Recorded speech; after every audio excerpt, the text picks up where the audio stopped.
చేతులు ఎత్తుతారు అందరూ. మరొకసారి చెప్తాము, దేవునికి స్తోత్రాలు చెప్తాము. హల్లెలూయా. హల్లెలూయా. ప్రభు మిమ్మల్ని దీవించి ఆశ్రయించి బలపరిచి నడిపించిన దాకా మంచిదండి. సో ఎవ్రీ ఇయర్ మన చర్చ్ తరపు నుంచి మనం కూడా మీడియమ్స్ ఇంటర్నేషనల్ మినిస్ట్రీకి ఏదో సహకరిస్తూ ఆ పరిచర్యలో మనం కూడా ముందుకు వెళ్తున్నాము. వాటి ప్రేరేపింపబడ్డ వారు ఎవరైనా ఉంటే కనుక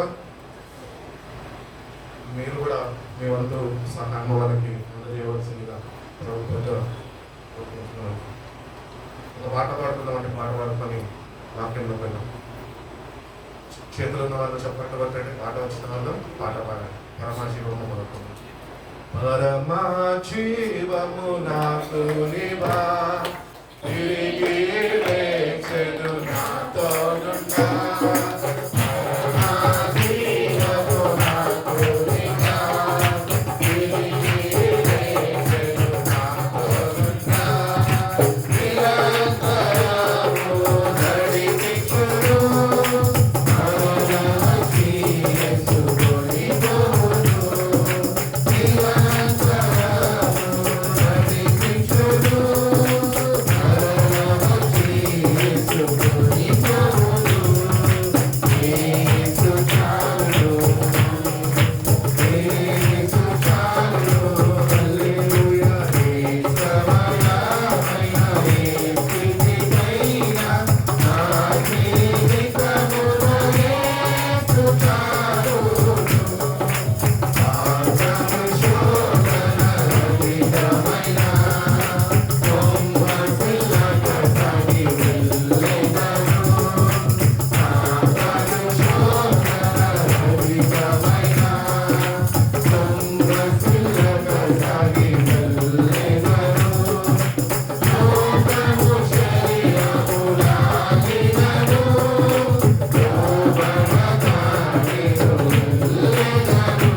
మంచిదని ఈరోజుకి ఏర్పాటు చేయబడ్డ వాక్య భాగాలు 80 గ్రంథము 31 అధ్యాయము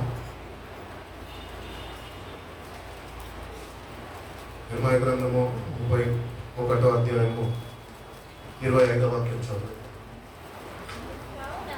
కావున సేద్యము చేయవారేమి, మందలతో తిరుగులాడు వారేమి, యూదా వారందరూ, పట్టణస్థులందరూ వారి దేశంలో కాపురం ఉందరు. దాని తర్వాత అంతలో నేను మేలుకొని ఆలోచింపను, నా నిద్ర బహు వినోదమాయెను. ఒక నిమిషం అండి, 23 నుంచి ఒక్కసారి దేవుడును సైన్యములకు అధిపతి అయిన యెహోవా ఇలాగ సెలవిచ్చుచున్నాడు. చెరలో నుండి నేను వారిని తిరిగి రప్పించిన తరువాత యూదా దేశములోను దాని పట్టణములలోను జనులు నీతి క్షేత్రమా, ప్రతిష్ఠిత పర్వతమా, యెహోవా నిన్ను ఆశీర్వదించును గాక అను మాట ఇక్కడ వాడుకొందురు. అలసి ఉన్న వారి ఆశను తృప్తిపరచుదును. చాలండి. అలసి ఉన్న వారి ఆశను తృప్తిపరచుదును. కృషించిన వారందరినీ మన దేవుడు నింపుతాడంట. హల్లెలూయా. కాబట్టి ఈ అలసిన వారు ఎవరు? నేనేందుకు రాగానే కష్టం చేస్తున్నాను అనుకుంటున్నాను. ఈ అలసిన వారు ఎవరు? ఆత్మీయతలో దిగజారిపోయిన వారు, దేవునితోనే సరైన సావాసము కలిగి జీవించలేని వారు. కాబట్టి వీళ్ళంట వాళ్ళ బ్రతుకు యొక్క భారాన్ని బట్టి వాళ్ళు అలసిపోతూ ఉంటారంట. కాబట్టి దేవుడు అంటున్నాడు, అలసిన వారిని ఐ విల్ రిఫ్రెష్ ద వేరే and I will satisfy the faint అంటున్నాడు. కాబట్టి దేవుడు అలసిన వారిని ఆయన బలపరిచే దేవుడై ఉన్నాడు. కాబట్టి అలసిన మన జీవితాలు ఎందుకు అలసట వస్తుంది? అలసట ఎందుకు వస్తుంది? ఎక్కువగా పని చేసినాక అలసిపోతుంది. అట్టి రీతిగానే ఈ లోకంలో పడి తిరిగి తిరిగి తిరిగి తిరిగి సంపాదించి ఇంకా ఏమి కూడేసుకోవాలని ఆలోచించి సరైన నిద్ర పట్టక అలసిపోయి, అటు నిద్ర పట్టక ఇటు నిద్ర రాక అలసిపోయిన వేసాడిపోయిన జీవితాలు. కాబట్టి దేవుడు అంటున్నాడు, అలసిన నీ జీవితాన్ని మలుస్తున్నాను. కాబట్టి దేవుని దగ్గరకు వచ్చిన మనము మన ఆత్మీయ స్థితి ఎట్లా ఉన్నది ఈరోజు? నిజంగా దేవుని దగ్గరికి వచ్చి దేవుని ఆశ్రయిస్తున్న నువ్వు దేవుని వాక్యము చేత, దేవుని పరిశుద్ధాత్మ చేత నువ్వు ప్రతిసారి దేవుని దగ్గరికి వెళ్తున్నప్పుడు నువ్వు బలపరచబడుతున్నావా, లేక అలసిపోయి ప్రార్థన కూడా మానేస్తున్నావా? మన జీవితాల్లో మనం చూసినట్టయితే చాలాసార్లు అలసిపోయి ప్రార్థన కూడా చేసుకో. ఎందుకో రేపు చేసుకోవచ్చు, ఒకవేళ రేపటి దినం నీకు రాకపోతే. అందుకనే ఏ రోజు ఆహారము ఆ రోజు తింటావు. కాబట్టి అట్టి రీతిగానే ఎప్పుడు ప్రార్థన అప్పుడు చేసుకుంటున్నాను. కాబట్టి మనం ఒకటి దృష్టించాలి. ఏంటి అంటే మన ఆత్మీయ జీవితము ఎట్లా ఉన్నది? దేవుని వాక్యంతో బలపరచబడుతున్నదా? ఆ వాక్యంని బట్టి నేను బలాన్ని పొందుకుంటున్నానా? దేవుడి మీద నేను ఆనుకొని జీవిస్తున్నానా? దేవుడు మాట్లాడుతుండగా ఆ మాటలను విశ్వసించి దేవుడు అనుగ్రహిస్తున్న బలాన్ని నేను పొందుకొని ఆయన కొరకు ఆయనను బట్టి నేను ముందుకు కొనసాగగలుగుతున్నానా? లేక ఈ లోకంలో ఉంటున్న ఆలోచనలను బట్టి, లేకపోతే లోకంలో ఉంటున్న భారాన్ని బట్టి నేను ముందుకు వెళ్ళలేక అలసిపోయి సొమ్మసిల్లిపోతున్నాను? కాబట్టి మన జీవితాలు దేవుడు మనల్ని ప్రత్యేకించుకున్నాడు, మనని ఆయన ఏర్పరచుకున్నాడు. అట్టి రీతిగానే తన స్వర్గం ఇచ్చి మనని ఆయన నిలబెట్టి కొనుక్కొని ఉన్నాడు. కాబట్టి విలువ పెట్టి కొనబడ్డ మనము ఎప్పుడూ అలసిపోవద్దు. ఎప్పుడూ మనము దేవుని ఆత్మని ఆధారము చేసుకొని, దేవుని ఆత్మ మీద ఆధారపడి మనము బలవంతులుగా ఉండాలి. హల్లెలూయా. పౌలు అందుకని అంటూ ఉంటాడు, ఏమంటాడంటే నేను ఎప్పుడైతే బలహీనున్నా అప్పుడు నేను బలవంతుడిని అంటాడు పౌలు. కాబట్టి మన జీవితాల్లో కూడా దేవునితోని నీకు సరైన సావాసం ఉంటే, ఆ దేవునితోని నువ్వు ప్రతిదినము సమయం గడిపేవాడిగా నీ జీవితం ఉంటే, ఆ దేవుని దగ్గర నుంచి ప్రతిదినము నువ్వు శక్తిని అనుభవించేవాడిగా ఉంటే నువ్వు ఎక్కడ అలసిపో. ఎందుకంటే ఈ లోకంలో ఎంతమంది ఉన్నప్పటికీ ఏమున్నప్పటికీ ఈ అలసట అనేది మనకు వస్తుంది. కాబట్టి మన జీవితాల్లో స్పిరిచువల్ లైఫ్ని మనం చూసినట్లయితే మనము బాగా అలసిపోయి ఉన్నాము. ఆత్మీయ ఎదుగుదల లేదు. దేవుని మీద ఆధారపడే జీవితాలు మనవి కావు. ఎందుకంటే దేవునితోనే సమయము అంత సావాసము మనం కలిగి జీవించలేని క్రైస్తవులు మాత్రమే మిగిలిపోతున్నాము. మందిరం వస్తే, ఆదివారం వస్తే మందిరానికి రావాలా, ప్రార్థనలో గడపాలా. అది కూడా ఎంతసేపు నామకార్థ భక్తి, ఏదో రావాలి ఆదివారం కాబట్టి ఆచరణ ప్రకారము ఆచరించాలి అని వస్తాము, వెళ్ళిపోతాము. కానీ వారం మొత్తంలో దేవుడు ఎక్కడో, మన జీవితాల్లో ఎక్కడో ఉంటాయి. అటు రీతిగా కాక ప్రతిదినము దేవునితో నువ్వు సాహసించేవాడిగా, దేవుని ఆత్మ చేత, వాక్యము చేత బలాన్ని పొందుకుంటూ, దేవుణ్ణి బట్టి అనుసరిస్తూ దేవుని కొరకు జీవించేవాడిగా నువ్వు ఉండాలి అంటున్నాడు. దేవుడు ఎవరిని అలసిన వారిని ఆయన తృప్తిపరుస్తాడు అంటే ఆయన సహాయం కొరకు ఎదురు చూసే వారిని మాత్రమే. కాబట్టి మన జీవితాల్లో దేవుని యొక్క సహాయం కొరకు మనము ప్రతిసారి ప్రతినిత్యము ఆయన వైపు చూడాలి. దేవుని మీద ఆధారపడే జీవితాలు మనం కలిగి జీవించాలి. మనము మనకి ఉన్న వాటి మీద ఆధారపడతాం, మన తల్లిదండ్రుల మీద ఆధారపడతాం, మనకుంటున్న స్నేహితుల మీద, మనకుంటున్న సావాసాల మీద ఆధారపడుతుంటాం. కానీ క్రైస్తవుడంట ఈ లోకంలో ఉన్న వాటి మీద ఆధారపడక వాడు దేవుని మీద ఆధారపడేవాడుగా, దేవుని వాక్యము కలిగి జీవించేవాడుగా వాడు ఉంటాడంట. అట్టి వాడు ఎప్పుడు అలసిపోడు. ఎందుకంటే పక్షిరాజు యవ్వనము వలె, అమ్మా పక్షిరాజు యవ్వనం వలె, చదవండి వాక్యం అని యెషయా గ్రంథము 40వ అధ్యాయము.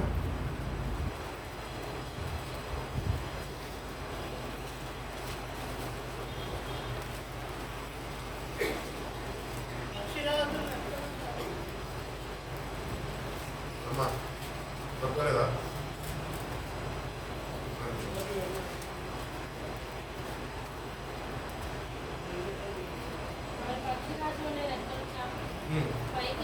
పైకి ఎగురుదురు, అనేక పరిగెట్టుదురు, సొమ్మసిల్లక వాళ్ళు నడిచిపోదురు అంట. కాబట్టి దేవుడు తన బిడ్డల్ని తన ఆత్మతోనే నింపి ఈ లోకంలో ఉంటున్న ఈ కష్టాలన్నింటినీ ఎదుర్కొనే గొప్ప శక్తిని దేవుడు మనకి ఇస్తాడంట. అలసిపోకుండా పక్షిరాజు చూడండి, రెక్కలు చెప్తుంది, ఎవ్వరికి అందకుండా ఎత్తైన స్థలంలోకి వెళ్ళిపోతుంది. ఎప్పుడన్నా ఆలోచించారా? గద్ద పైకి వెళ్ళిపోయి ఏం చేస్తుంది? పైన పోయి ఏం చేస్తుంది? గద్ద ఎగురుతూ ఉంటుంది రెక్కల షాపి, అవునా? అది నూతన బలాన్ని పొందుకుంటూ ఉంటుంది దేవుని దగ్గర నుంచి. అది పైకి వెళ్ళిపోయి ఈ లోకం మాలిన్యం ఏమి అంటగా అది కేవలము సృష్టికర్త అయిన దేవుణ్ణి స్మరిస్తూ అది పైననే ఉంటుంది, ఎప్పుడు పైకి ఎగరడానికి ఆశిస్తుంటుంది. అటు రీతిగానే మన ఆత్మీయ జీవితంలో కూడా మనకి ఎదుగుదల ఉండాలి. ఏ కష్టంలో ఉన్నా, ఏ ఇరుకులో ఉన్నా, ఏ శ్రమలో ఉన్నా, ఏ బాధలో ఉన్నా నువ్వు దేవుణ్ణి స్తుతించడం మానద్దు. నువ్వు దేవుణ్ణి స్తుతించేవాడిగానే ఆ నూతన బలము ఆయన అనుగ్రహిస్తుండగా అది పొందుకునే వారంగా మనము ఉండాలి అని దేవుడు కోరుకుంటున్నాడు. కాబట్టి దేవా, నేను నీ బిడ్డని, నీ యొద్దకు వచ్చి ఉన్నాను, నీ బలముతోని, నీ శక్తితోని నన్ను నింపు అంటే నింపుతాడు దేవుడు. ఎంతమంది నింపుతాడంటారు, ఎంతమంది నింపారు అని అంటారు. యథార్థ హృదయంతో వచ్చి దేవుడిని అడిగితే నింపుతాడు.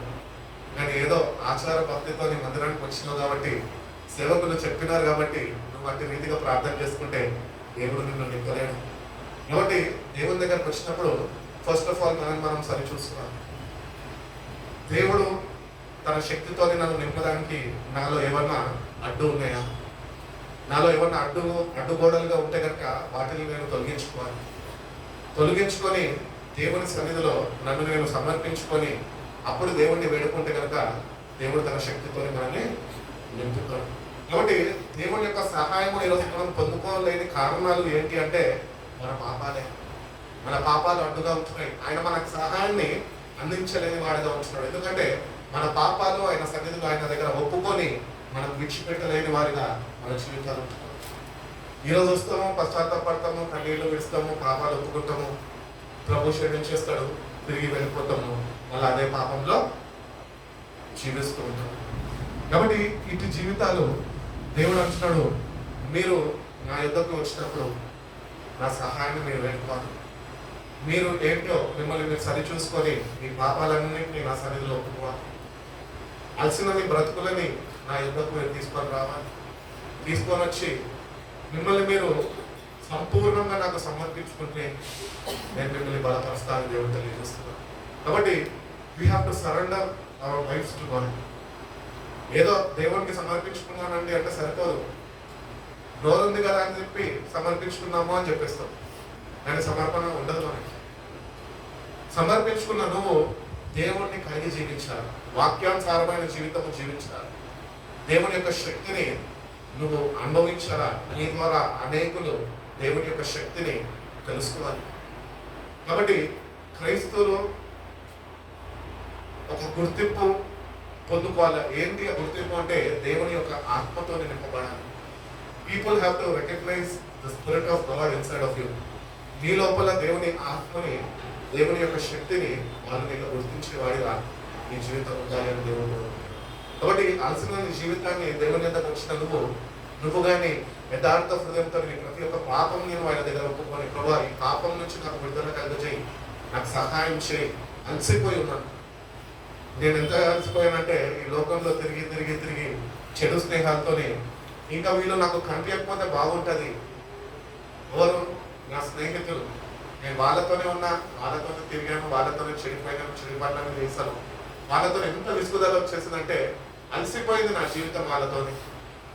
అప్పుడు నేను ప్రభు దగ్గర ప్రార్థన చేసుకున్నాను. ఏమనంటే, ప్రభు మరి వీళ్ళ దగ్గర నుంచి నాకు విడుదల కావాలి ప్రభు అంటే, ప్రభు ఒకటే చెప్పాడు, నువ్వు వాళ్ళని విడిచిపెట్టు, నన్ను గట్టిగా పట్టుకోవాలి. అంతే. ఏనాడైతే నా ఫ్రెండ్స్ నేను విడిచేసానో దాదాపు ఇప్పుడు 15 years అవుతుంది. నా చైల్డ్హుడ్ ఫ్రెండ్స్ నేను వదిలేసి ఫస్ట్ టైం నా లైఫ్ నేను మాట్లాడకుండా నేటి వరకు కూడా నేను వాళ్ళతో మాట్లాడను. వాళ్ళు ఒకవేళ ఫోన్ చేస్తే ఇంటికి రమ్మంటాం. కాబట్టి ఈ అలసిపోయిన నా జీవితాన్ని బాగు చేసిన దేవుడు మన దేవుడు. కాబట్టి మన జీవితాలు బాగు చేయబడాలన్నా, మనం బలాన్ని పొందుకోవాలన్నా, దేవుని కొరకు సాక్షులుగా ముందుకు కొనసాగాలన్నా కూడా నువ్వు ఈ లోకంలో ఉంటున్న స్నేహాన్ని ముగించుకుంటాను. ఈ లోకంతో స్నేహము, దేవునితో వైరము అని వాక్యం సెలవిస్తుంది. కాబట్టి ఈ లోకంలో ఉన్నంత కాలము నువ్వు దేవునితో కలిసి జీవించలేదు. మనం ఈ దేహమందు ఉంటే మనం ప్రభువుకి దూరంగా ఉన్నాం అని అపోస్తలుడైన పౌలు తెలియజేస్తున్నాం. కాబట్టి ఈ దేహంలో ఉన్నంత కాలము మనం దేవునికి దూరంగా ఉంటాము అని లేఖనాలు సెలవిస్తున్నాయి. కాబట్టి లేఖనాలు సెలవిస్తుండగా శ్రద్ధ వహించి దేవునికి దూరం కాక దేవునికి సమీపిస్తులుగా మనము జీవించాలి. హల్లెలూయా. కాబట్టి దేవుని బిడ్డలుగా రక్షణ పొందుకున్న మనము you have to have a close relationship with God. You have to have an intimacy with God. దేవునితో ఏకాంతముగా గడిపేవాడిగా ఉండాలి. ఏకాంత ప్రార్థన జీవితము నీకు కావాలి. గద్దను చూస్తే, పక్షిరాజును చూస్తే అది బలహీన పడిపోయినప్పుడు అంట అది ఏం చేస్తుంది తెలుసా? అది ముసలి వయసులోకి వచ్చేసినప్పుడు అది అందరిని విడిచిపెట్టి, కుటుంబాన్ని, పిల్లల్ని అందరిని విడిచిపెట్టేసి ఒక ఎత్తైన మంచు పర్వతం మీద వెళ్ళిపోతుందంట. అక్కడికి వెళ్ళిపోయి అది కొద్ది కాలము వేచి ఉంది. దాని తర్వాత ఆ చలికి నలగొట్టబడుతూ, ఆ వర్షానికి మంచుకి కలుస్తూ అక్కడ అది ఏం చేస్తుందంటే దాని రెక్కలని చాపి దాని ముక్కుతోని దాని ఈకలన్నింటినీ పీకుతూ ఉంటుందట. అది పీకినప్పుడల్లా దానికి బాధ కలుగుతూ ఉంటుందట. అయినా పర్వాలేదు అని చెప్పి ప్రతి ఒక్క ఈకని దాని ముక్కుతోని పీకి పీకి పీకి మొత్తం ఈకలన్నింటినీ పీకేసుకున్నాక తర్వాత దాని ముక్కునేసి బండకి కొట్టుకుంటుందట. ఆ ముక్కుని విరగొడుతుందట. ఏ ముక్కుతోనైతే అది ఈకల్ని పీకిందో దాన్ని నేలకేసి కొట్టి కొట్టి కొట్టి అది ఇరగొట్టేస్తుందంట. ఇరగొట్టేస్తాక అది మొత్తము గాయపరచబడుతుంది. ఆ గాయపరచబడ్డ కొద్ది కాలము వేచి ఉంటుంది. వేచి ఉన్నాక ఆ మనుషుల్లో అది వేచి ఉంటుండగా దేవుడు దానికి నూతన బలము, నూతన శక్తిని అనుగ్రహిస్తాడు. అట్టి రీతిగానే మన స్పిరిచువల్ లైఫ్ లో కూడా సంఘపరంగా, కుటుంబ పరంగా, స్నేహితుల పరంగా వచ్చి ప్రార్థనలు చేసుకోవడం కాదు. ఏకాంత ప్రార్థన జీవితం కావాలి. ప్రభుత్వాన్ని పెరుగులాడడం నీకు తెలియాలా? ప్రభు నీ వద్ద వచ్చి ఆయన నిలబడాలా? ఈ అనుభవం నీకు కావాలి. అప్పుడేనో బలపరచబడతావు, అప్పుడేనో నూతనపరచబడతావు, అప్పుడేనో పక్షిరాజుల వలె కొత్త బలము పొందుకొని నువ్వు పైకి ఎదగలుగుతావు. ఈ లోకంలో నీకు శ్రమ అని చెప్పాడు ప్రభు. ఈ లోకంలో కష్టాలు అందరికీ ఉన్నాయి. ఎవరికైనా కష్టాలు, అందరికీ కష్టాలు ఉన్నాయి. కానీ కష్టాలను జయించిన వాళ్ళు ఎవరు? దేవుణ్ణి కలిగి జీవించేవారు, దేవునితోని సరైన సాహసం కలిగి జీవించేవారు, దేవుణ్ణి బట్టి ధైర్యంగా నిలబడిన వారు వాళ్ళ లోకంలో శ్రమలను వాళ్ళు జయించగలుగుతారు. వాళ్ళు అలసిపోరు. ఎందుకంటే దేవుడు వాళ్ళకి శక్తిని అనుగ్రహిస్తూ ఉంటాడు. అలసిపోకుండా ఎట్లా జయించాలో, ఎట్లా పోరాడాలో ఆయన నేర్పిస్తూ ఉంటాడు. కాబట్టి పక్షిరాజుని దేవుడు ఎందుకు ఎన్నుకున్నాడు అంటే ఈ పక్షిరాజు ద్వారా వలె మనము కూడా విశ్వాసంలో బలపరచబడాలి. నువ్వు విశ్వాసంలో బలపరచబడాలి అంటే వాక్యం సెలవిస్తుంది ఏమని, వినుట వల్ల విశ్వాసం వస్తుంది అని. కానీ నా ప్రశ్న ఏంటంటే, చిన్నప్పటి నుంచి వింటున్నాం కానీ ఏది విశ్వాసం? అంటే మనం ఎవరు అంటే విని విడిచిపెట్టేవాళ్ళం. అంటే రీతిగా కాదండి. మనం విశ్వాసంలో బలపరచబడాలి, క్రీస్తులను స్థిరపరచబడాలి అంటే నువ్వు వాక్యాన్ని కలిగి జీవించాలి. ఆ వాక్యమే దేవుడై ఉన్నాడు అని వాక్యం సెలవిస్తుంది. కాబట్టి మన జీవితాల్లో అలసిన సమయాలు ఎన్నో ఉన్నాయి. మనకి చాలాసార్లు నా వల్ల కాదు అనుకుంటాం, కానీ పక్క నుంచి దేవుడు స్వరం చెప్పుకుంటుంది, నేను నీకు తోడుగా ఉండి నేను నిన్ను బలపరిచి నడిపిస్తాను. కాబట్టి దేవుని దగ్గరికి, దేవునితోని అటువంటి సహవాసం మనం కలిగి జీవించాలి. ఎప్పుడు మన నోట నేను చెయ్యలేను అని మాట రావద్దు. ప్రభు వల్లనే సమస్తము చేయగలను అని మనం చెప్పేవారుగా ఉండాలి. అట్టి బలాన్ని మనము ప్రతిదినము ఆయన యుద్ధ నుంచి పొందుకోవాలి. అది ప్రతిదినము నీ బలహీనతతో అది నేను బలపరిచేదిగా ఉండాలి. ప్రభు యొక్క బలాన్ని నువ్వు ప్రతిదినము నూతనంగా పొందుకుంటూ ఉండాలి. ఈరోజు వెళ్ళి జిమ్ చేస్తే బాడీ బిల్డ్ అవుతుంది. ఆ బాడీ అట్లనే ఉండాలి అంటే నువ్వు రోజు జిమ్కి వెళ్ళాలి. బాడీ బిల్డ్ అయిపోయింది కదా, ఇంకా జిమ్తో నాకు పని లేదు అంటే మళ్ళీ యథావిధిగా నార్మల్ పర్సనాలిటీకి వచ్చేస్తాం. అట్టి రీతిగానే మన స్పిరిచువల్ లైఫ్ కూడా దేవుని దగ్గరికి వెళ్ళాలి, నూతన బలము రోజు పొందుకుంటాం. You have to keep on exercising your faith with God. దేవుని యొక్క విశ్వాసాన్ని నువ్వు నిరూపించుకోవాలి. ప్రభా నేను నీ వద్దకు వస్తున్నాను, నీ శక్తిని నాకు నువ్వు అడగడమే కాదు, కానీ నువ్వు ఆయన దగ్గర నుంచి అడిగినా నువ్వు పొందుకోవాలి. ఆ శక్తితోనే నువ్వు నింపబడాలి. అట్టి సావాసం ప్రభుత్వం నీకు కావాలి అని దేవుడు తెలియజేస్తున్నాను. కాబట్టి నేను బలపరిచే దేవుడిని ఉన్నాను అంటున్నాను. కాబట్టి మన దేవుడు మనం బలపరుస్తాడు. కాబట్టి ఎక్కడ మనం అలసిపోక్కర్లేదు. అలసిపోయే సమయాలు ఒకవేళ నీ జీవితంలో నువ్వు ఎదుర్కోవాల్సి వస్తే కనుక ఆ సమయంలో దేవుని వైపు చూడు. అందుకనే కీర్తనకారుడు అంటూ ఉంటాడు, కొండల వైపు నేను కనులెత్తి చూస్తున్నాను, ఎక్కడి నుంచి నాకు సహాయమో ఎక్కడి నుంచి వచ్చు. కాబట్టి మనము దేవుడిని చూసే వారిగా అట్టి అనుభవంలోనికి వెళ్ళాలి. ఏదో ప్రార్థనకు వెళ్ళినప్పుడు దేవుడిని చూడడం కాదండి, ఇంటికి వెళ్ళినప్పుడు ఫోన్ చూడడం కాదు. దేవుడిని చూసే అనుభవం మనకు కావాలి. దేవునితో గడిపే అనుభవంలో మనం ఉన్నప్పుడే దేవుడిని చూసే అనుభవంలోనికి ఆయన నడిపిస్తాం. కాబట్టి దేవునితో గడపాలి, ఫ్రెండ్స్తో గడుపుతాం. చెప్పకూడదు కానీ కొత్త సినిమా రిలీజ్ అయినాక ప్రభాస్ది చర్చకు వచ్చే వాళ్ళ స్టేటస్లలోనే కొత్త సినిమా స్టేటస్లో పెట్టింది. చూసి అనిపించింది వీళ్ళు క్రైస్తవులేనా అని.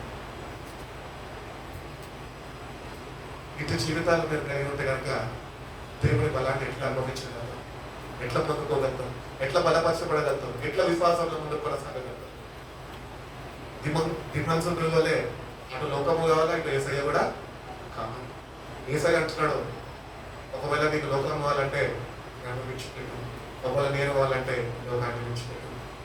కాబట్టి దేవుని దగ్గరకు వచ్చిన మనము దేవుడిని కలిగి జీవించాలి. ప్రతినిత్యము అన్ని విషయాల్లో దేవుడిని మొట్టమొదటిగా ఆయనని నువ్వు స్మరించేవాడు అన్నాడు. కాబట్టి అలసిపోకుండా నువ్వు ఉండాలి అంటే నీ జీవితంలో నువ్వు దేవుడిని కలిగి జీవించినప్పుడే.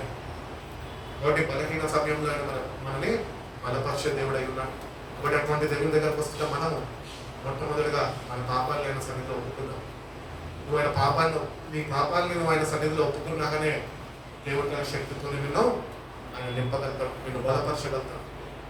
పాపం చేస్తూ అలసిపోయినాను అనుకోండి, ప్రభా నాకు ఈ ఓపిక లేదయ్యా, పాపము చేయడానికి నాకు శక్తి లేదయ్యా, నాకు శక్తి నువ్వు ప్రభా, నన్ను బలపరుచుకున్నావా అంటే పాపం చేయడానికి బలాన్ని ఇస్తా. కానీ ఆ పాపంలో నుంచి నీకు విడుదల కలగజేయడానికి ఆయన నీకు బలపరిచే దేవుడై ఉన్నాడు. హల్లెలూయా.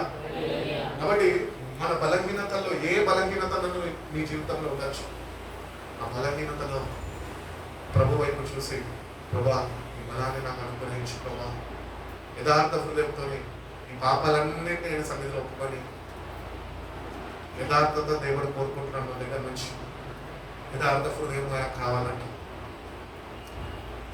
యెర్మయా గ్రంథకర్త చెప్తున్నాడు, హృదయం ఘోరమైన వ్యాధి కలది, దాన్ని గ్రహించేవారు ఎవడు. కాబట్టి దేవుడు మన హృదయాంతరంగాన్ని ఎరిగినవాడు. ఆయన దగ్గరకు వచ్చినప్పుడు ఏమాత్రమో దాపరికం వచ్చింది ఆయన దగ్గర. యథార్థముగా ఒప్పుకోవాలి. పాపము చేసావా ఒప్పుకో, పర్వాలేదు, ఆయన క్షమించడానికి సిద్ధంగా ఉన్నాడు. కాబట్టి మొట్టమొదటిగా దేవుని యొక్క శక్తిని మన జీవితాల్లో పొందుకోవాలంటే బాప్తిజం తీసుకున్నంత మాత్రాన, సంఘానికి అంటగట్టబడ్డంత మాత్రాన, ప్రార్థన చేసుకున్నంత మాత్రాన, లేకపోతే అందరితో కలిసి బలపరచబడుతున్నంత మాత్రాన దేవుని యొక్క శక్తిని నువ్వు పొందుకోలేవు. దేవుని యొక్క శక్తిని నువ్వు పొందుకోవాలంటే మొట్టమొదటిగా నువ్వు పశ్చాత్తాప హృదయంతోని ప్రాధేయపడి కన్నీళ్లు విడిచి నన్ను బలపరచుకోవాలని దేవుని అడిగితే కనుక దేవుడు తప్పక నిన్ను బలపరచేవాడి ఉన్నాడు. అపొస్తలుల కార్యాలు 3వ అధ్యాయం.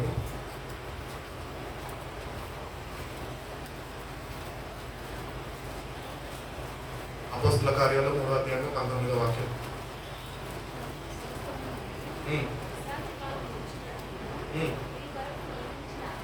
మీ కొరకు నియమించిన క్రీస్తు యేసును ఆయన పంపునట్లును మీ పాపములు తుడిచివేయబడు నిమిత్తము 6 మనసు నుండి తిరుగుడి. అన్నిటికీ కుదుటబాటు కాలము వచ్చినని దేవుడు ఆది నుండి తన పరిశుద్ధ ప్రవక్తల ద్వారా ఆయన పలికించినట. Repent then and turn to God so that your sins may be wiped out and the times of refreshing may come from the Lord. కాబట్టి మనము దేవుని దగ్గరకు వచ్చిన మనము you have to be refreshed by him. నూతన పరచబడాలి. System ముందు కూర్చుంటాం, డెస్క్టాప్ ముందు సిస్టమ్ హ్యాంగ్ అయిపోతుంది. మౌస్ తీసుకొని ఏం చేస్తాం? రిఫ్రెష్ బటన్ కొడతా ఉంటాం. ఎందుకు? యథావిధిగా మళ్ళీ నార్మల్ మోడ్లో రావాలి, యథావిధిగా నేను పనులు చేసుకోవాలి. అదే రీతిగానే నీ జీవితంలో కూడా దేవుడు అంటున్నాడు, అన్నిటికీ కుదురుబాటు సమయం ఒకటి ఉన్నది. దేవుడు తన ఆత్మని నీ యొద్దకు పంపిస్తాడు. ఆత్మని నేను రిఫ్రెష్ చేస్తాడు. నేను ప్రతిదినం నూతనపరుస్తాడు. His mercies and his grace is new everyday morning. ప్రతిదినము నూతన వాత్సల్యంతో ఆయన మనం నింపుతున్నాము. అటు రీతిగానే దేవుని దగ్గరకు వచ్చిన మనము నిత్యంగా పశ్చాత్తాపడి నిత్యంగా దేవుని వైపు తిరగలిగితే God wants to refresh your life. ఒక నూతన జీవితం దేవుడు నీకు ఇవ్వాలని ఆశపడుతున్నాడు. ఇంతకాలము జీవించే జీవితం బోర్ కొడుతుంది. ఏదో నూతనంగా ప్రారంభం కావాలి కదా, ఏదో ఉత్సాహం లోపల నుంచి రావాలి కదా. బంగారం కొనుక్కుంటూ వస్తుందా, మందు తాగుతూ వస్తుందా, ఏం చేస్తే వస్తుంది? దేవుడు తన ఆత్మని మనలో పంపిస్తాను వస్తుంది. కాబట్టి దేవుని యొక్క ఆత్మని మనం పొందుకోవాలి. ప్రతిదినము బాబా నూతనముగా నూతనంగా మనం బలపరచు అని దేవుడిని మనం అడిగితే దేవుడు నూతనంగా బలపరుస్తాడు. కాబట్టి ప్రతిదినము దేవుని సన్నిధికి వెళ్తున్న మనము ప్రతిదినము నూతన బలముతో నింపబడాలి. హల్లెలూయా. నూతనంగా ఇస్తాడండి. తల్లిదండ్రులు ఇవ్వలేరు, వాళ్ళు కన్నందుకు ఆహారం పెడతారేమో, కానీ బలాన్ని ప్రసాదించారు దేవుడే. హల్లెలూయా. కాబట్టి దేవుడు మనం బలపరచాలి. మనుషులు మనం బలపరచలేదు. బలపరిచే మాటలు చెప్పగలుగుతారంటే, కానీ వాళ్ళు మీలోకి దూరి నేను బలపరచలేదు. కానీ దేవుడు తన వాక్యముతో తన ఆత్మ ద్వారా నేను బలపరిచే దేవుడు ఉన్నాడు. కాబట్టి ఆయనకి కానీ నువ్వు ఆయనతో సాహసిస్తే, ఆయనకి నువ్వు అవకాశం కలిగజేస్తే, ఆయనకి నువ్వు పర్మిషన్ ఇవ్వగలిగితే ఆయన నీ యొక్క రాధాకృష్ణంలో ఉన్నాడు. ఆదరణకర్త అయిన పరిశుద్ధాత్మ దేవుడు మన కొరకు ఆయన పంపి ఉన్నాడు. ఆయన నిన్ను నూతన బలము నూతన శక్తితో ప్రతిదినము నింపడానికి ఆయన ఇష్టపడుతున్నాడు. మనమే ఆయనని గుర్తించక, ఆయనతో సహవాసము చేయక, ఆయనతో కలిసి జీవించక బలహీనపడిపోతున్నాము. అందుకని బలహీనం పడుతున్నా నీ జీవితంలో ఏ విషయంలో ఆ బలహీన పడిన సమయం అప్పుడే దేవుని సన్నిధిలో మోకరించడం నేర్చుకో. మోకరించినందుకు దేవుని సన్నిధిలో నీ పాపాలు ఒప్పుకున్న నువ్వు పాప క్షమాపణ ఆయన యుద్ధ నుంచి పొందుకో. పాప క్షమాపణ ఆయన యుద్ధ నుంచి పొందుకున్న నువ్వు దేవాన్ని బలంతో నన్ను నింపు, నీ శక్తితో నింపు, నీ ఆత్మతో నన్ను నింపు అని నింపబడినాకనే బలపరచబడి బయటకి రావాలి. అట్టి అనుభవం నీకు ప్రతిదినము కావాలి. ఒక్కరోజు కాదు, లేకపోతే ప్రార్థన చేసుకున్నప్పుడు కాదు, లేకపోతే శుక్రవారం ఉపవాసం ఉన్నప్పుడు కాదు, లేకపోతే ఉపవాస ప్రార్థనలు 3 రోజులు పెట్టుకున్న అప్పుడు కాదు. ప్రతిదినము అన్యోన్య సహవాసము ప్రభుత్వం నీకు కలిగి ఉందా? తండ్రి కుమార్తె పరిశుద్ధాత్మ త్రియేక దేవుడు యొక్క అన్యోన్య సహవాసము మన జీవితాల్లో మనకి ప్రతిదినము కావాలి. అప్పుడే మన బలహీన సమయాల్లో మన బలపరచగలుగుతాడు. మనకి సరైన సహవాసం ఉండదు దేవుడితో. మనం బలపరచలేము. అందుకనే వేసాడిపోతూ ఉంటాం, దిగజారిపోతూ ఉంటాం. ఉన్న భక్తిలో ఇంకా భక్తిహీనతలోనికి దిగజారిపోయే పరిస్థితుల్లోకి, ప్రమాదంలోకి మనం వెళ్ళిపోతున్నాం. అట్లా రీతిగా ప్రతిదినము నన్ను బలపరచుకోవాలి, ప్రభువుని అడగాల. ప్రతిదినం ఏమడగాలి తెలుసా? ఈ దినానికి కావాల్సిన శక్తి నాకు అనుగ్రహించుకోవాలా. ఈ దినానికి కావాల్సిన ఈ దినమే, రేపటి దినానికి రేపు దేవుడు మనకి ఇస్తాడు. నువ్వు ఎట్లా నడుచుకోవాలో ఆయన మీకు నేర్పిస్తాడు. ఆయన నేను బలపరుస్తాడు. వాక్యానుసారంగా జీవించడం మీకు నేర్పిస్తాడు. కాబట్టి దేవుని యొక్క బలాన్ని మనం పొందుకోవాలి. దేవుడిని అడగాలి, అడిగిన మనం పొందుకోవాలి. పొందుకున్న మనము అనుభవం పూర్వకంగా మనం జీవించాలి. ఎవడున్నా లేకపోయినా భయపడద్దు, ఎందుకంటే దేవుడు మనతో ఉన్నాడు. మనం దేనికి భయపడాల్సిన అవసరం లేదు అని దేవుడు వాక్యం చూపిస్తుంది. కాబట్టి బలహీనులు భయపడతారు, ఎందుకంటే దేవుని ఆత్మ వాళ్ళలో ఉండదు. వాళ్ళు భయానికి లోనవుతుంటారు. ఏది చిన్న సంఘటన ఏదైనా వినగానే, వార్త వినగానే భయం మనుషుల ప్రారంభం. ఎందుకు అంటే దేవునితో సరైన సావాసం లేక, దేవుని యొక్క శక్తి వాళ్ళ జీవితాల్లో అనుభవించక, దేవునితో కలిసి జీవించక వాళ్ళు భయానికి లోనైపోతుంటారు. ఫోన్ రాగానే భయం, ఏమైపోయిందో అంట. నేను అట్లనే అనుకుంటూ ఉంటాను. ఏమనుకుంటా సార్, ఫోన్ నుంచి భయపడేదని చూసి అనుకుంటూ ఉంటాను. అక్కడేమో అయిందని నేను వీళ్ళు భయపడడం కాదు, వీళ్ళకేమవుతుందని నేను భయపడతాను. అంత భయంతో నేను నింపబడిపోతాను. ఎందుకు ఏం అవ్వాలో అది అవుతుంది. మన చేతుల్లో ఉన్నది, సమయము దేవుని చేతుల్లో ఉన్నది. ఎప్పుడు ఏమవ్వాలో అంతే ఉంటుంది. అన్నిటికీ ఒక సమయం దేవుడు నిర్మించి ఉన్నాడు. కాబట్టి దేవుని సహవాసంలో దేవుని సమయము గుర్తించే వారుగా మనం ఉన్నాం. దేవునితో నడుచుకునే వారుగా మనం ఉన్నాం.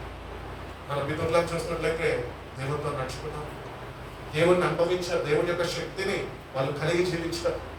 మన క్రీస్తు రక్తంలో కడగబడ్డ కొత్త నిబంధన క్రైస్తవులుగా పిలబడుతున్న మనము అనుభవాలు మనకెందుకు లేవు? ఎందుకు లేవు చెప్పాలా? అంత టైం మనకి లేదు. దేవునితో గడిపే అంత టైం మనకి లేదు. అందుకనే వాళ్ళకి మనకి చాలా డిఫరెన్స్ ఉంది. They experience God in their own lifes.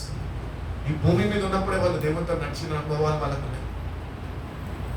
నువ్వు కూడా ఈరోజు నిత్యమైన పశ్చాత్తాప హృదయంతో, మారు మనసుతో దేవుని సన్నిధికి వచ్చి నీ పాపాలను క్షమాపణ పొందుకొని, నేను కూడా నీతో నడవాలని ఇష్టపడుతున్నా ప్రభా అంటే, నువ్వు ఆయనతో నడవడం కాదు కానీ ఆయననే నీతో నడిచిన దేవుడు. హల్లెలూయా. కాబట్టి దేవుని దగ్గరకు వచ్చి ఆయన అనుభవించాలి, ఆయన శక్తిని మనం కలిగి జీవించాలి. ఈ లోకంలో దేనికి భయపడద్దు, ప్రభుని బట్టి ధైర్యంగా మనం ఉండాలి అని దేవుడు కోరుకుంటున్నాడు. అదేవిధంగా మనం చూసుకున్నట్లయితే అదే అపోస్తుల కార్యాలు 2వ అధ్యాయం 38వ వాక్యంలో ఒక 2 మాటలు చూసుకొని ముగించుకున్నాం.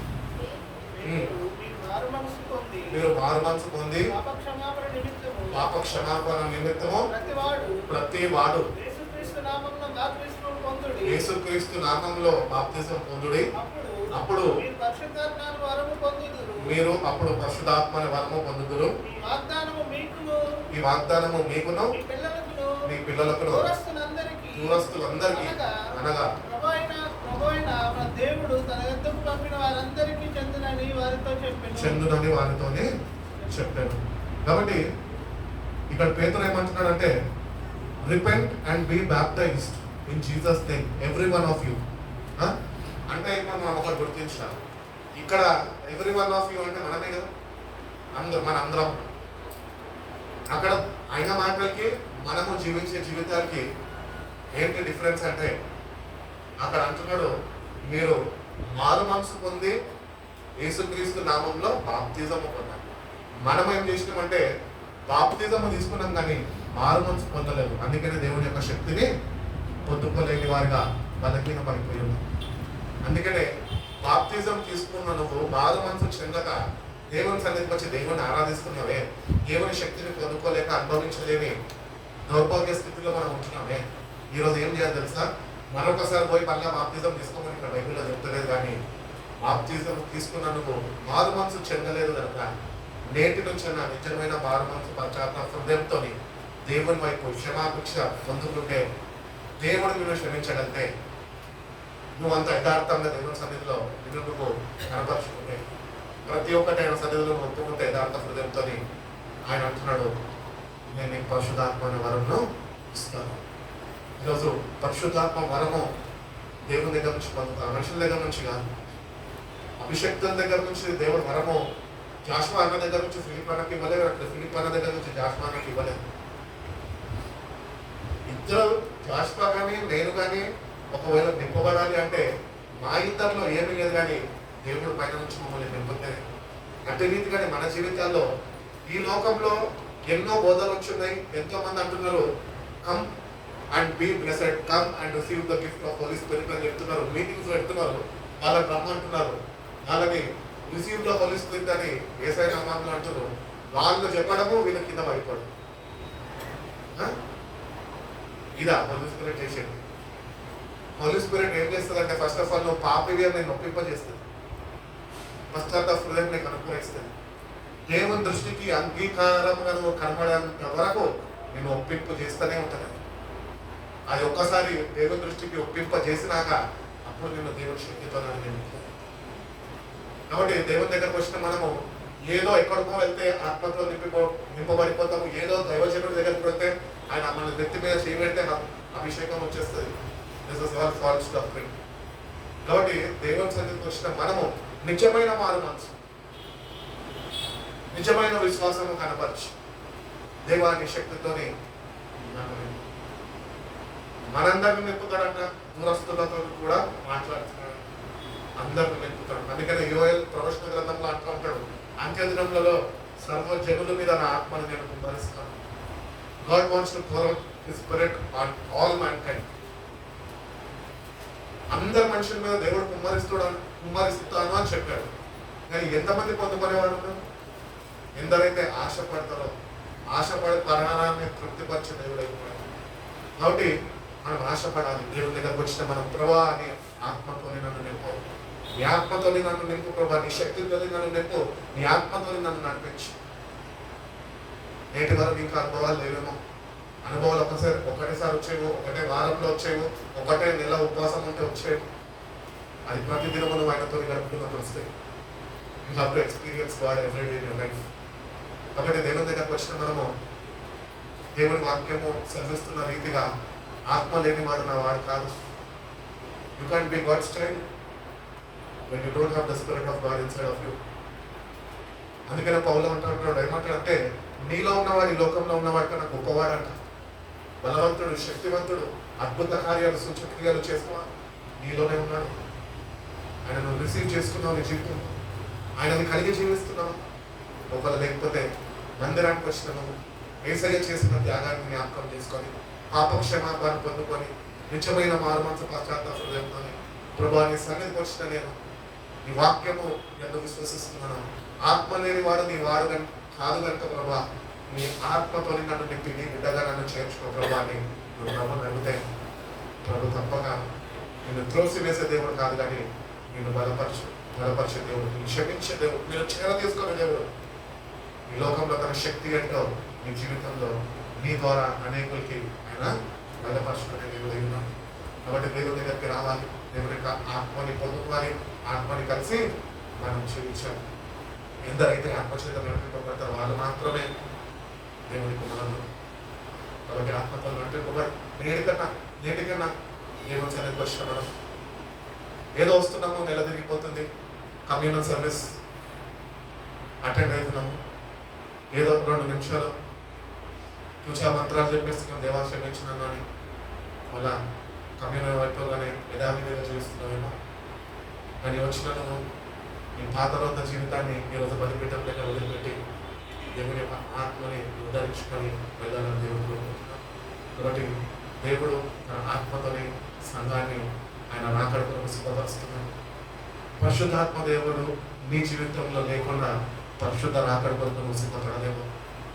కాబట్టి దేవుని దగ్గరకు వచ్చిన మనము ఆయన ఎప్పుడైనా రాబోతాడో, త్వరగా రాబోతున్నాను అన్నాడు. ఇదిగో నేను త్వరగా వచ్చుచున్నాను అన్నాడు. ఎవడు క్రియలు చొప్పున వాడికి నేను జీతం ఇవ్వడానికి వస్తున్నాను. కాబట్టి దేవుడు రాబోతున్నాడు. ఆయన రాబోయే కాలము సమీపిస్తుండగా మనము ఏమాత్రము ఆలస్యము చేయక దేవుడి యొక్క ఆత్మని మనం పొందుకోవాలి. బలహీనులుగా మనం ఉండదు కానీ ఆయనను బట్టి మనం బలవంతులుగా మన జీవితాల్లో మార్చబడాలి. దేవుడు అటువంటి గొప్ప మనందరికీ అనుగ్రహించుకున్నాను బలపరిచిన దాకా కథ మసుకుందాం, ప్రార్థన చేసుకున్నాం. పరిశుద్ధుగా ప్రేమ కలిగిన సేయాగోపదమైన మమ్మల్ని ఎంతగానో ప్రేమించి మా జీవితాల్లో ప్రభా మరొక దినాన్ని అనుగ్రహించి ఇటు రీతిగా ప్రభా పరిశుద్ధ దినాన ప్రభా నీ నామమును నేను స్తుతించడానికి, కీర్తించడానికి, కొనియాడడానికి, నీ వాక్యాన్ని ధ్యానించడానికి అయినా మీరు ఇప్పటి వరకు మాకు సహాయం చేసిన విధానం బట్టి మీకు స్తోత్రాలు ప్రభా.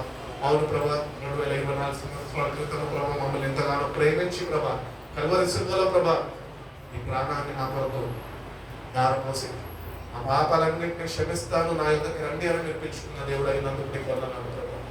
నీ యొక్కకు వచ్చి ఉన్నాం కానీ ప్రభా ఇంకా పాప క్షమాపణ పొందుకోలేని అనుభవంలో మేము ఉంటున్నాము. ఇంకా నిజమైన మారు మనసు పశ్చాత్తాపం లేని అనుభవంలో మేము ఉంటున్నాము ప్రభా. మమ్మల్ని క్షమించండి. మీరు కార్చిన అమూల్య రక్తమునైనా మీరు మా మీద ప్రోక్షించండి. మమ్మల్ని మీరు కడగండి ప్రభా. మమ్మల్ని పవిత్రపరచండి. నీ దృష్టికి అంగీకారమైన బిడ్డలుగా ప్రభా నీ ఆత్మతోనే నింపబడి ప్రభా నీతోనే కలిసి జీవించడం మీరు మాకు నేర్పించండి. మీరు మాకు తోడుగా ఉండండి. నువ్వు చేసిన త్యాగాన్ని ఎప్పటికీ మర్చిపోక ప్రభా ప్రతినిత్యము తలపోసుకుంటూ కృతజ్ఞతలై మీరు ఇచ్చిన రక్షణని నాయన భయముతోనూ వంతుతో కొనసాగించుకునే కృపను మాకు దయచేయండి. మీ కృపను నాయన బిడ్డల జీవితంలో విస్తరింపచేయండి. నిజమైన మార్గంసు పశ్చాత్తాప ప్రతి ఒక్క బిడ్డకు మీరు దయచేయండి. నూతన వ్యక్తులుగానైనా క్రీస్తులందు ఉన్నవాడు నూతన సృష్టిని పాతవల్ని గతించడం అన్న రీతిగా ప్రభా మా జీవితాల్లోనైనా ఒక మార్పుని కలిగజేసి ప్రభావ మీ పరిశుద్ధ రాకపూర్వకమైన తగిన సిద్ధపాటు ప్రతి ఒక్క బిడ్డకు మీరు అనుగ్రహించి మీరేనైనా మా జీవితాల ద్వారా ఘనత మహిమ పొందుకుంటున్నాం. మీ చేతులెత్తి బిడ్డల్ని మీరు ఆశీర్వదించి మీరు ఎక్కడ భద్రపరిచి కాశీ కాపాడుకుంటున్నాం. యేసయ్య పరిశుద్ధ నామంలో ఈ ప్రార్థనకి నేను కూర్చున్నాను తప్ప ఆమేన్. Commune service